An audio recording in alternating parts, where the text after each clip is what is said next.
खुसरो के बाप तुर्की थे और माँ हिंदुस्तानी। शायद ये माँ की उस बेपनाह मोहब्बत ही का नतीजा था जिसने खुसरो को इस बात में मदद दी कि वो बरसगीर में रहने वाली औरत के एहसासात को निहायत गहराई से जान सके, उसकी ज़िंदगी की छोटी छोटी खुशियों और गमों को अपना समझ के महसूस कर सके। कोई मौका उसकी ज़िंदगी में, चाहे वो खुशी का हो या गम का हो, खुसरो को मुतासर किए बगैर नहीं रह सका। गीतों का अगर आप बगैर मुताला कीजिए तो ये अंदाज़ा होता है कि मेहंदी की तकरीब हो, चाहे मायूं की हो, जैसा कि मैंने अर्ज़ किया था। मिसाल के तौर पर मेहंदी को ले लीजिए।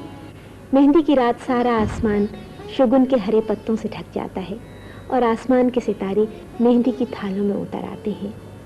खुसरो इस मौके पे पीछे नहीं रहते। देखिए क्या लिखते हैं और क्या कहते हैं।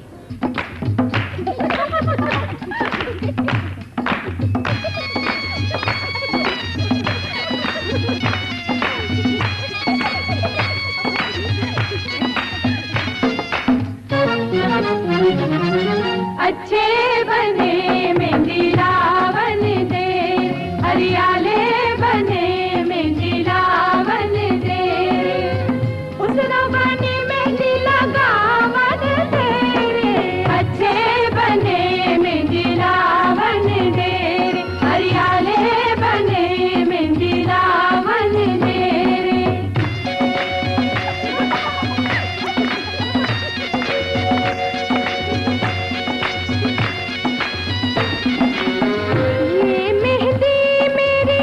अजब रंगीली, ये मेहंदी मेरी अजब रंगीली, उसरा पिया के मन भावन दे।